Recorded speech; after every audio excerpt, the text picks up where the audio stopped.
श्रीमन्महागणाधिपतये नमः। जगज्जननी जगदम्बा दुर्गायै नमः।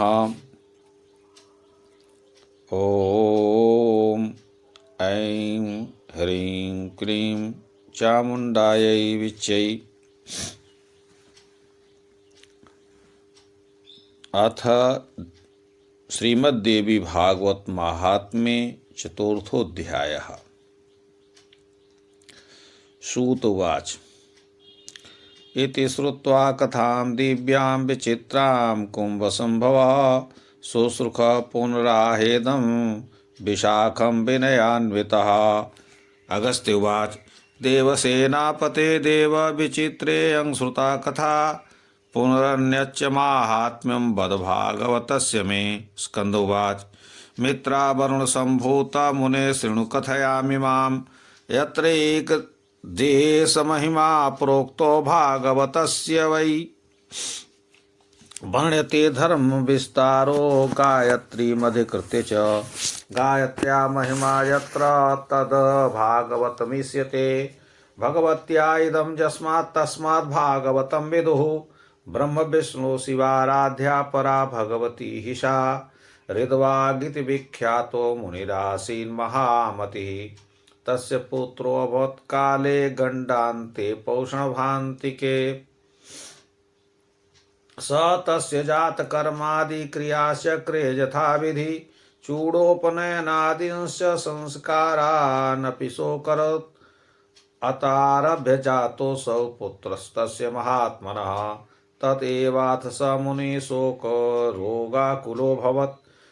रोषलोभपरितात्मा तथा मातापि तस्य च बहुरोगार्दिता नित्यं शुचा दुःखीकृता भृशम्। ऋतवाक् स मुनिश्चिन्तम् अवाप भृशदुःखितः। किमेतत् कारणं जातं पुत्रो मेऽत्यन्तदुर्मतिः। कश्चिन्मुनिपुत्रस्य बलात् पत्नीं जहार च। मेने शिक्षां पितुर्नासौ न च मातुर्विमूढधिः। ततो विषण्णचित्तस्तु ऋद्वाग्ब्रवीदिदम्। अपुत्रता वरं नृणां न कदाचित् कुपुत्रता। पितॄन् कुपुत्रः सर्वयातान्निरये पातयत्यपि। यावज्जीवे सदा पित्रो केवलं दुःखदायकः। पितुर्दुःखाय धिग्जन्म कुपुत्रस्य च पापिनः। सुहृदां नोपकाराय नापकाराय वैरिणां। धन्यास्ते मानवा लोकेषु पुत्रो यद्गृहे स्थितः। परोपकारशीलस्य पितुर्मातुः सुखावहः।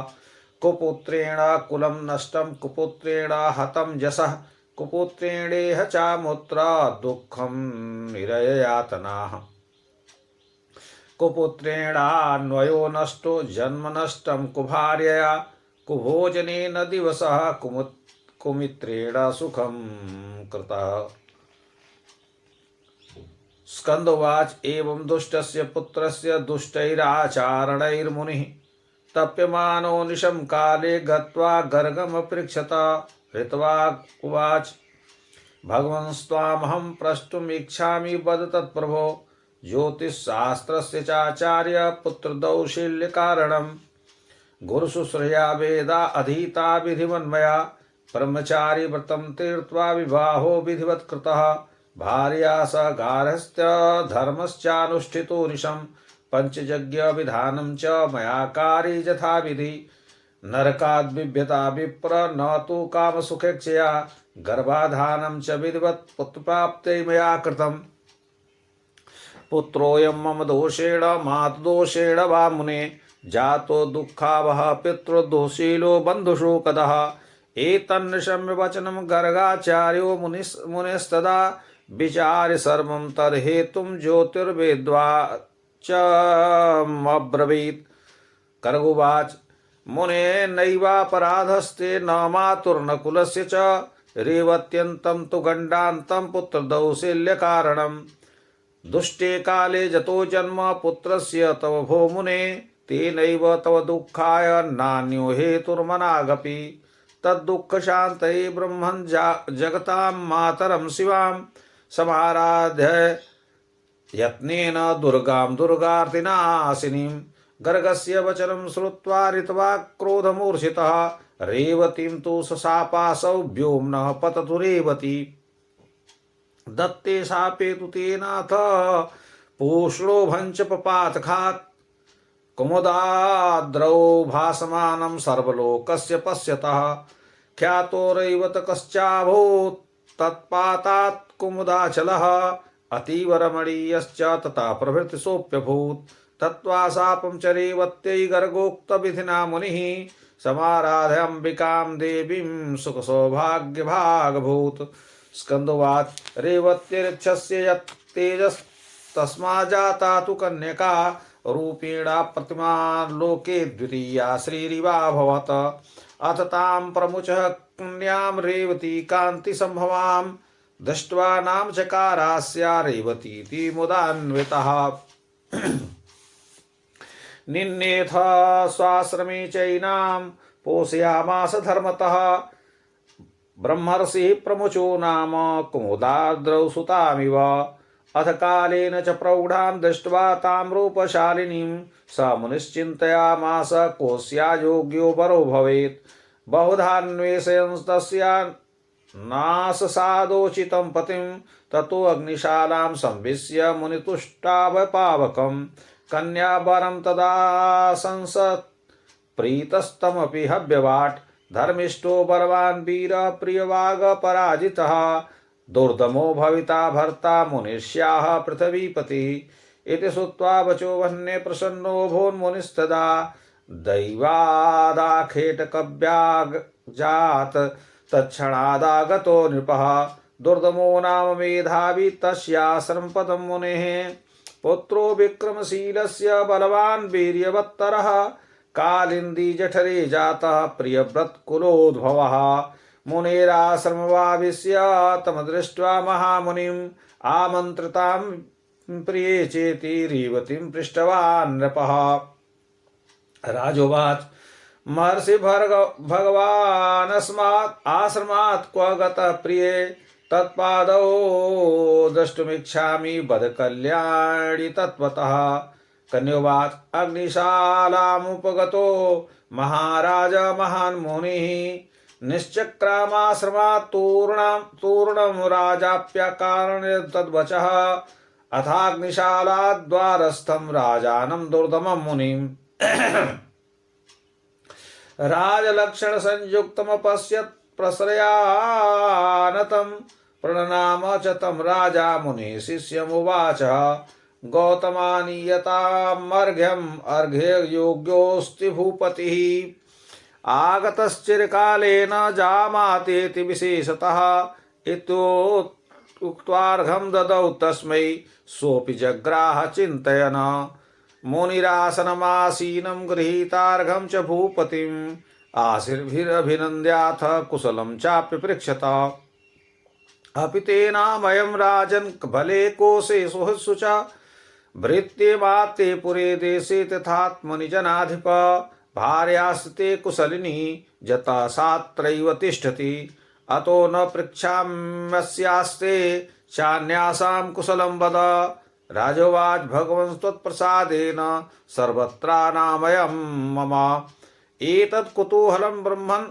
मद्भार्या कात्र विद्यते ऋषिर्वाच रेवती नाम ते भार्या रूपेणा प्रतिमा भुवि विद्यते त कथं पत्नीं तां न वेत्सि महीपते राजोवाच सुभद्राद्यास्तुजा भार्या मम सन्ति गृहे विभो जानामि तास्तु भगवन् नैव जानामि रेवतीम् ऋषिर्वाच प्रियेति साम्प्रतं राजन्स्त्वयोक्ताया महामते सा विस्मृता क्षणादेव जाते श्लाघ्यतमा प्रिया राजोवाच त्वयोक्तं जन्मशा तन्नो तथैवामन्त्रिता मया मुने दृष्टो न मे भावः कोपं मा कर्तुमर्हसि ऋषिर्वाच राजन्नोक्तं त्वया सत्यं न भावो दूषितस्तव बह्निना प्रेरिते नेत्थं भवता व्याहृतं वचः अद्य पृष्ठो मया वह्नि कोश्या भर्ता भविष्यति तेनोक्तं दुर्दमो राजा भविता स्यापतिर्ध्रुवम्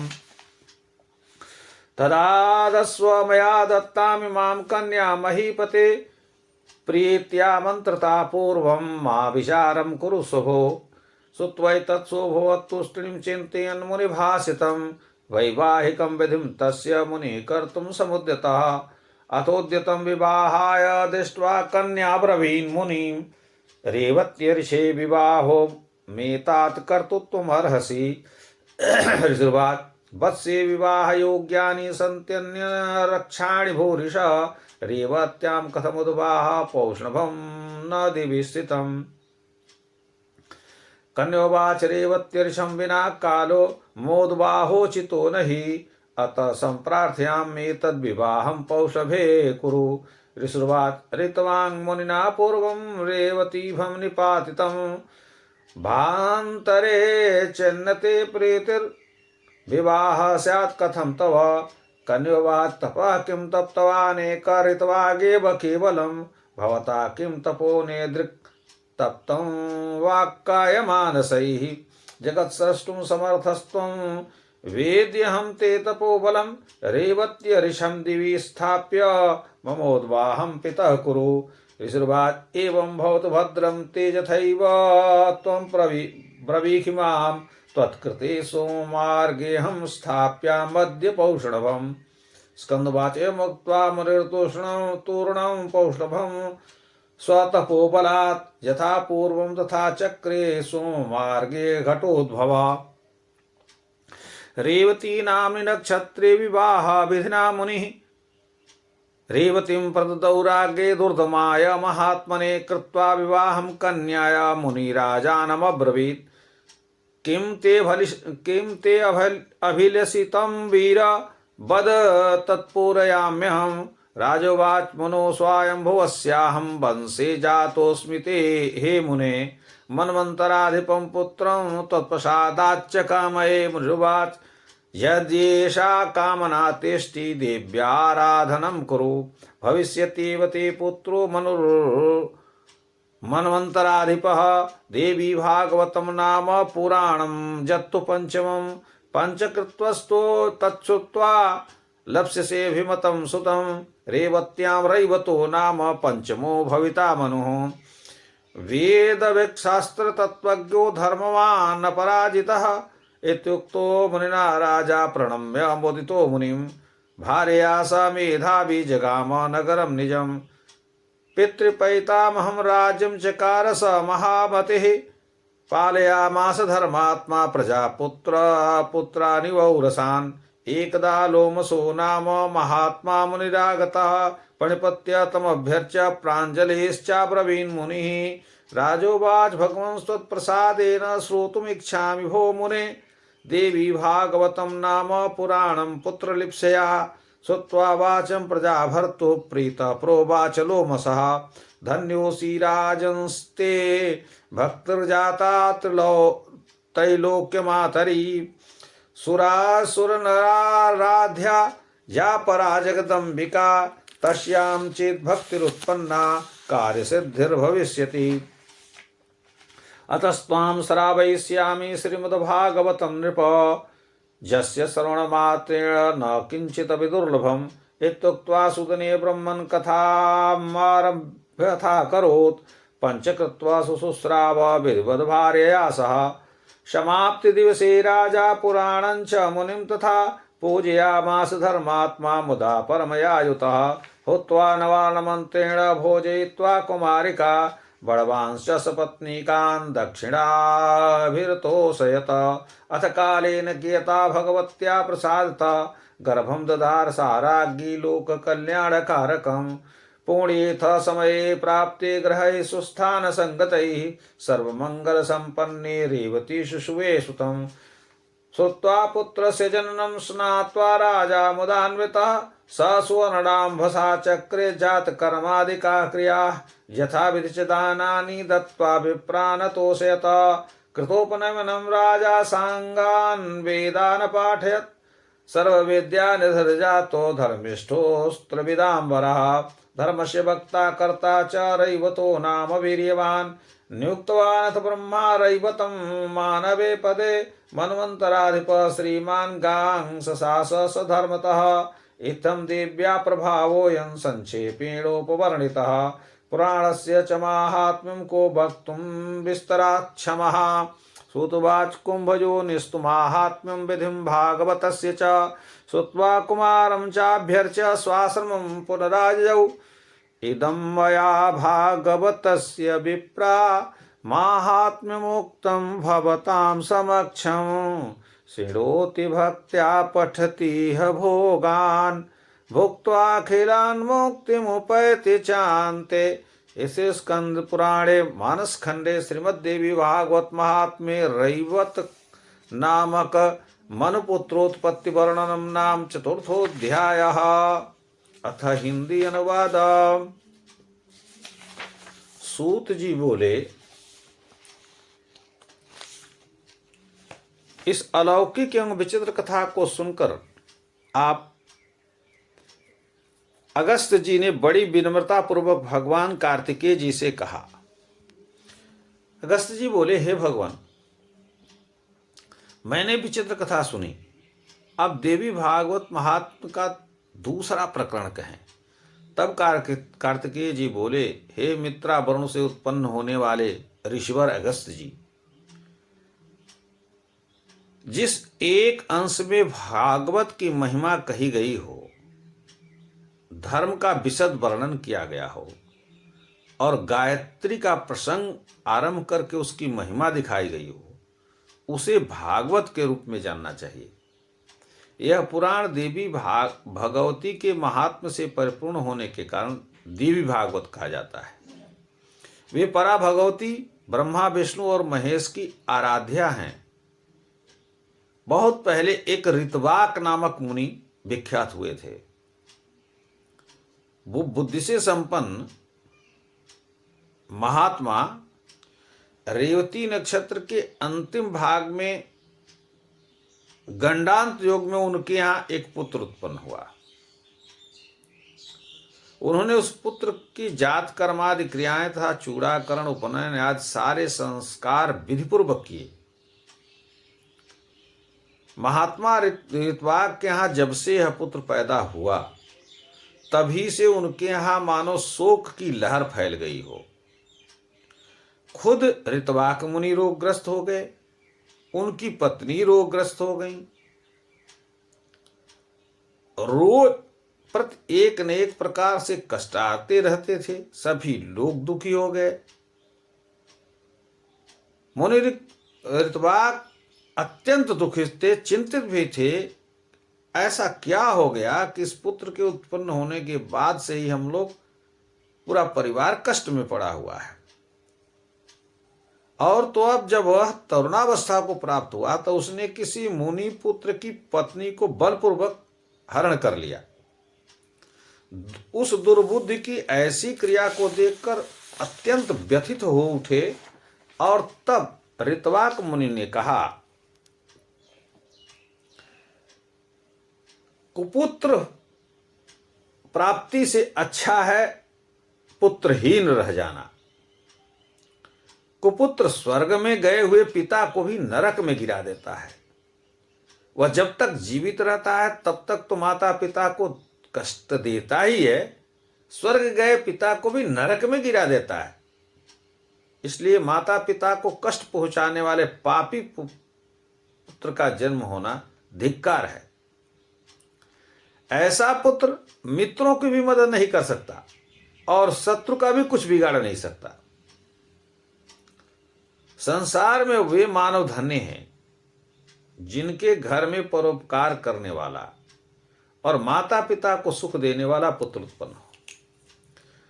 कुपुत्र से कुल नष्ट हो जाता है, यश नष्ट हो जाता है, लौकिक तथा पारलौकिक दोनों जगत में दुख ही दुख होता है।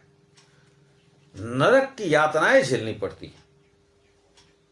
कुपुत्र से वंश नष्ट हो जाता है, दुष्ट पत्नी से जीवन नष्ट हो जाता है और विकृत भोजन से दिन नष्ट हो जाता है। दुरात्मा मित्र से सुख का नाश हो जाता है। कार्तिकेय जी बोले, हे अगस्त्य जी, अपने पुत्र के दुराचरणों से अत्यंत संतुष्ट हुए मुनि ऋतवाक किसी दिन गर्ग ऋषि के पास गए और उनसे प्रार्थना पूर्वक निवेदन किया, भगवान, मैंने सारी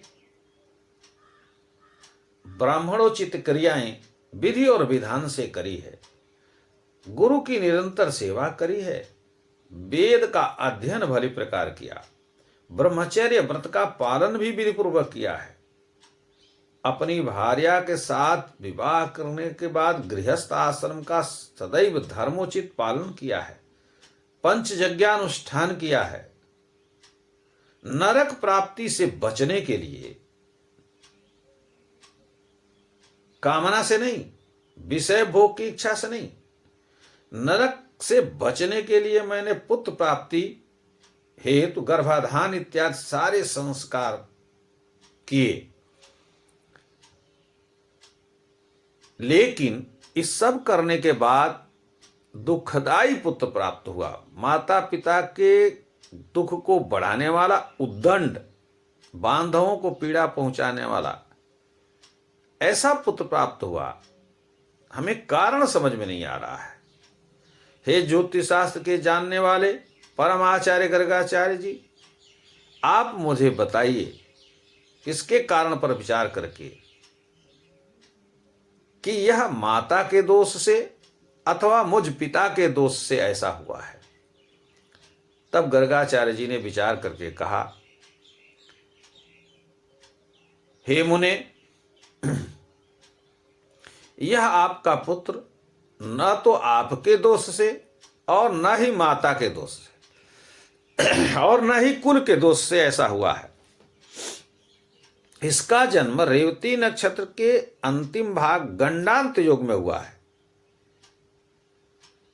इस बालक के दुर्विनीत होने का कारण यही है। अशुभ समय में पुत्र का जन्म हुआ है, इस कारण यह दुख दे रहा है। इसमें लेस मात्र भी दूसरा कोई कारण नहीं है।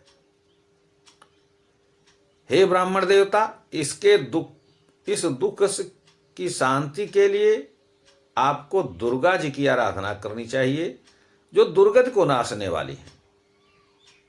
गर्गाचार्य जी की यह बात सुनते ही ऋत्वाक मुनि क्रोध से मूर्छित हो गए और उन्होंने तुरंत रेवती नक्षत्र को शाप दे दिया कि वह आकाश से नीचे गिर जाए। ऋत्वाक के शाप देते ही वह चमकता हुआ रेवती नक्षत्र सभी लोगों को देखते देखते आकाश से कुमुद नामक पर्वत पर गिर पड़ा।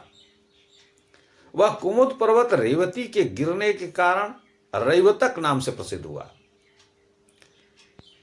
और वह उसी समय अत्यंत रमणीक हो गया।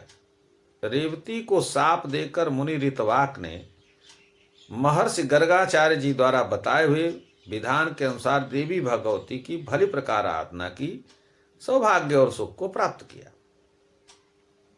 कार्तिकेय जी बोले, हे अगस्त्य जी, उस रेवती नक्षत्र के महान तेज से एक कन्या उत्पन्न हुई, जो बहुत ही रूपवती, लोकों में दूसरी लक्ष्मी के भांति प्रतीत होती थी। रेवती नक्षत्र की कांति से प्रादुर्भूत उस कन्या को देखकर प्रमुच नामक ऋषि अत्यंत प्रसन्न हुए। उसका नाम रेवती रखा और उसे अपने आश्रम पर कुमुदाचल पर ले आए। पुत्री की तरह उसका धर्मपूर्वक पालन किया। समय आने पर जब वह युवावस्था को प्राप्त हुई, अत्यंत रूपवती, लावण्यमयी, एक दिन प्रमुच ऋषि ने विचार किया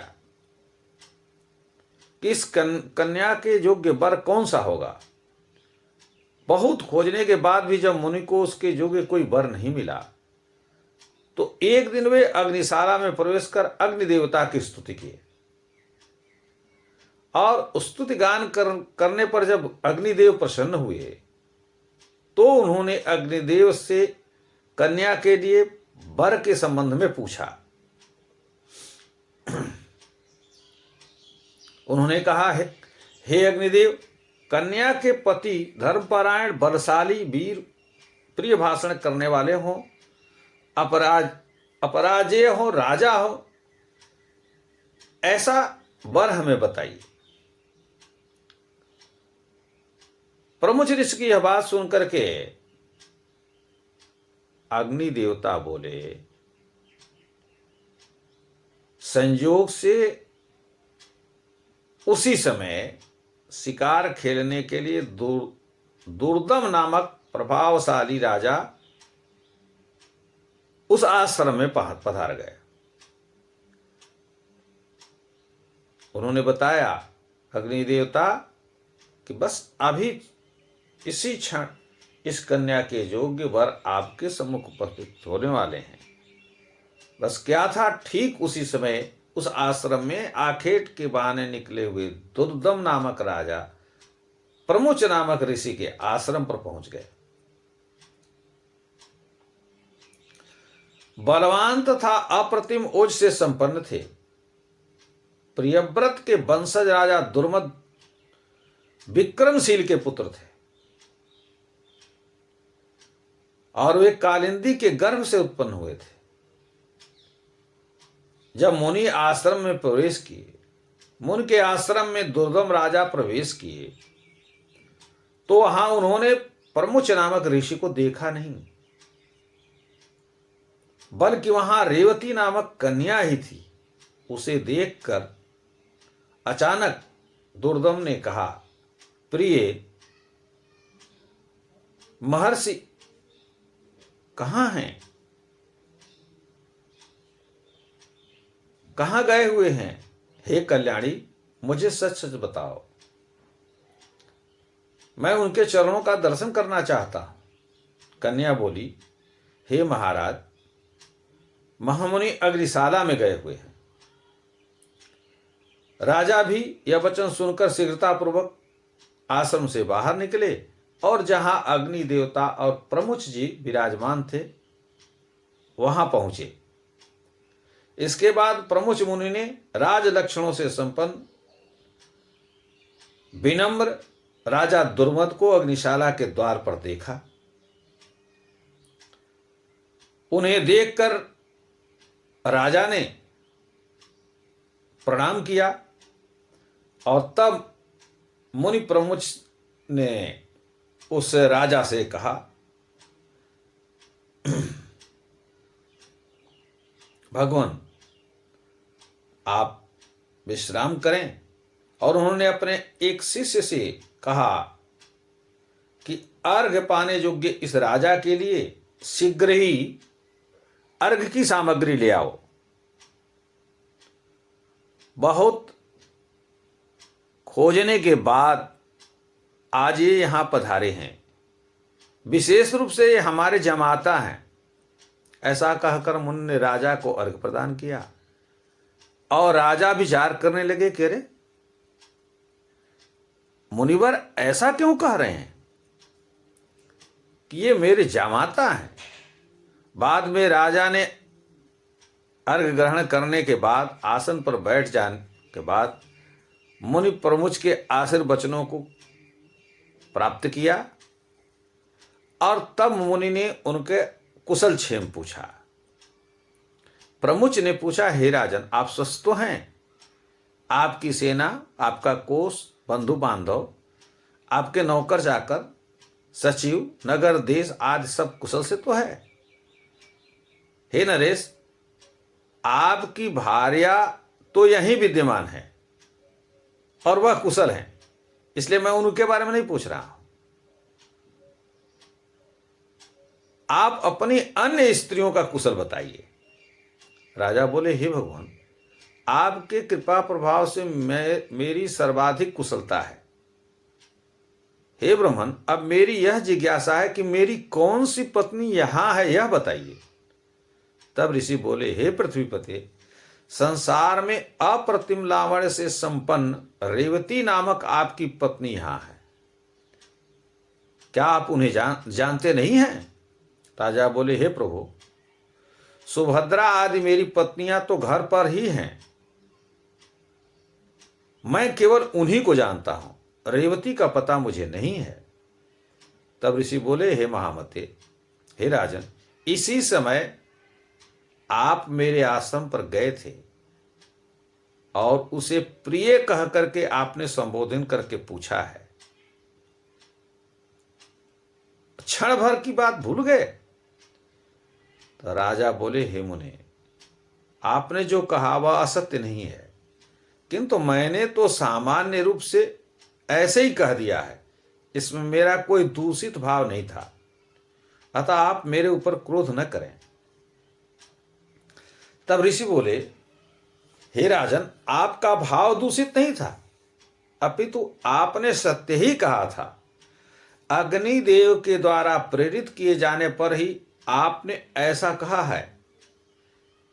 इसका पति कौन होगा, ऐसा मेरे द्वारा आज ही अग्निदेव से पूछा गया, तो उन्होंने कहा था कि इसके पति निश्चित रूप से राजा दुर्मद ही होंगे। हे महीपते, मेरे द्वारा प्रदत्त इस कन्या को आप स्वीकार कीजिए और आप इसे प्रिय ऐसा संबोधित भी कर चुके हैं, अतएव अब शंका रहित होकर किसी अन्य विचार में न पड़ें। मुनि का यह वचन सुनकर राजा दुर्दम चिंतन करते हुए चुप हो गए और मुनि उनके वैवाहिक अनुष्ठान की तैयारी में जुट गए। इसके बाद विवाह कार्य के लिए मुनि ने सब कुछ तैयारियां करना प्रारंभ की। यह देखकर रेवती ने कहा, हे पिताजी, आप मेरा विवाह रेवती नक्षत्र में ही संपन्न कराइए। ऋषि बोले, बेटी, विवाह के योग्य अन्य बहुत से तो नक्षत्र हैं, रेवती नक्षत्र में ही विवाह क्यों करना चाहती हो? रेवती नक्षत्र तो आकाश में स्थित है। तब उसने कहा कि नहीं पिताजी, रेवती आकाश में स्थित नहीं है। रेवती नक्षत्र के अतिरिक्त अन्य कोई भी नक्षत्र में मैं विवाह नहीं करूंगी। मैं प्रार्थना करती हूं कि आप मेरा विवाह रेवती नक्षत्र में ही करें। तब ऋषि बोले कि पूर्व काल में मुनि ऋतवाक ने उन्हें रेवती नक्षत्र को शाप दे दिया है और वो पृथ्वी पर गिर पड़ी हैं। भला उसी नक्षत्र में तुम्हारी विवाह करने की श्रद्धा क्यों हो रही है? कन्या बोली, पिताजी, क्या केवल ऋतवाक मुनि ने ही तपस्या किया है? क्या आपने मन वचन कर्म से तपस्या और साधना नहीं की है? हे पिताजी, मैं आपके तपोबल को जानती हूं। आप संसार की सृष्टि करने में समर्थ हैं, अतः आप अपने तपोबल से रेवती को पुनः आकाश में स्थापित करके और उसी नक्षत्र में मेरा विवाह कीजिए। ऋषि बोले, तुम्हारा कल्याण हो, तुम जैसा चाहती हो मैं वैसा ही होगा। तुम्हारी भलाई के लिए मैं आज ही रेवती नक्षत्र को सोम मार्ग में नक्षत्र मंडल में स्थापित कर दूंगा। कार्तिकेय जी बोले, हे अगस्त जी, ऐसा कहकर मुनि ने अपने तपोबल से शीघ्र ही पूर्व की तरह रेवती नक्षत्र को फिर से नक्षत्र मंडल में स्थापित कर दिया। तब मुनि प्रमुच ने रेवती नक्षत्र में ही विधि पूर्वक अपनी बेटी रेवती का विवाह, अपनी पालिता बेटी रेवती का विवाह दुर्दम नामक राजा से कर दिया। विवाह करने के बाद प्रमुच ने अपने तुरंत के वर्ण किए हुए दामाद दुर्दम से पूछा, आपकी कुछ अभिलाषा हो तो आप मुझे बतावें कि मैं उसे पूरा करूं। तब राजा दुर्दम ने कहा, हे मुनिवर, मैं स्वयंभू मनु के वंश में उत्पन्न हुआ हूं, अतः मैं यही कामना करता हूं कि आपकी कृपा से मुझे मनवंतरों का राजा, मनवंतरों का मालिक पुत्र प्राप्त हो। तब मुनि बोले, यदि आपकी यही इच्छा है तो आप देवी भगवती की आराधना कीजिए। ऐसा करने पर आपका पुत्र अवश्य ही मनवंतरों का अधिपति होगा। श्रीमद् देवी भागवत का जो पंचम पुराण के रूप में विख्यात है, उसका 5 बार श्रवण करके आपको मनोवांछित फल की प्राप्ति होगी। रेवती के गर्भ से उत्पन्न रैवत नाम वाला पांचवा मनु वेद वेत्ता, शास्त्रों के तत्वों को जानने वाला, धर्मपरायण तथा अपराजेय होगा। मुनि प्रमुख के इस प्रकार कहने पर प्रसन्न होकर प्रतिभा संपन्न राजा दुर्मद ने मुनि को प्रणाम किया और अपनी पत्नी रेवती के साथ अपने नगर को चले गए। दुर्मद ने अपने पिता पितामह से प्राप्त राज्य का शासन धर्मपूर्वक आरंभ किया और एक बार वह महात्मा लोमस ऋषि के पधारने पर उन्हें प्रणाम किया, विधिवत पूजा की और हाथ जोड़कर विनम्रतापूर्वक कहा, हे भगवान, आप कृपा करें तो मैं आपसे प्रार्थना करता हूं, उसे सुन लें। लोमस की अनुमति मिलने पर उन्होंने कहा, हे भगवान, मैं पुत्र प्राप्ति की कामना से आपसे देवी भागवत नामक पुराण सुनना चाहता हूं। राजा की यह बात सुनकर लोमस मुनि प्रसन्न हो गए और बोले, हे राजन, आप धन्य हैं, क्योंकि तीनों लोगों की जननी देवी भगवती के प्रति आपकी इतनी भक्ति है। देव, दानव तथा मानव त्रिदेव सबकी आराध्या है जगदम्बा। उनके प्रति आपकी इतनी भक्ति उत्पन्न हुई है, अवश्य ही आपके कार्य की सिद्धि होगी। मैं आपको श्रीमद् देवी भागवत सुनाऊंगा, जिसके सुनने मात्र से कुछ भी दुष्प्राप्य नहीं रह जाता है।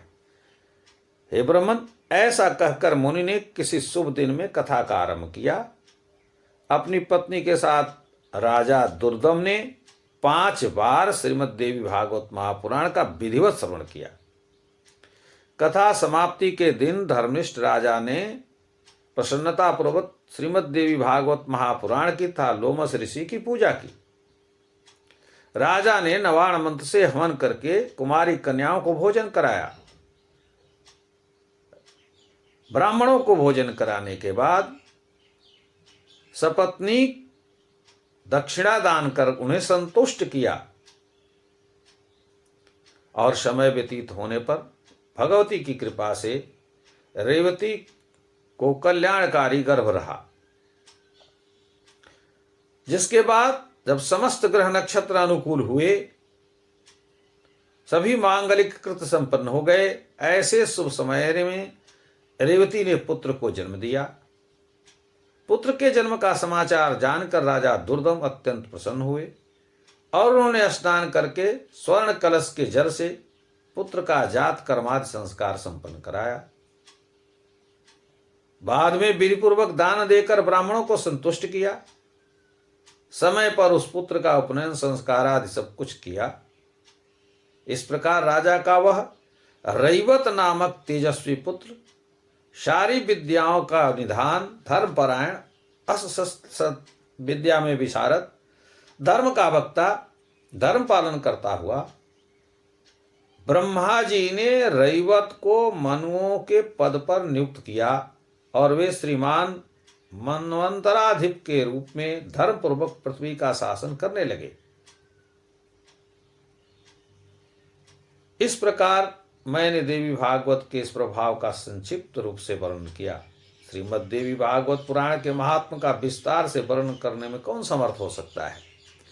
सूत जी कहते हैं, हे ब्राह्मणों, इस प्रकार श्रीमद् देवी भागवत का महात्म कार्तिकेय जी से अगस्त जी ने सुना। हे ब्राह्मणों, आप लोगों के समक्ष श्रीमद् देवी भागवत का यह महात्म, जो भी मनुष्य श्रद्धापूर्वक इसका श्रवण करता है, वह इस लोक में और संपूर्ण भोगों को भोगता हुआ पुनः देवी के लोक में स्थान प्राप्त करता है। इस प्रकार स्कंद पुराण के मानस खंड में देवी भागवत महात्म के प्रकरण में रैवत नामक मनुपुत्र उत्पन्न होने का के नाम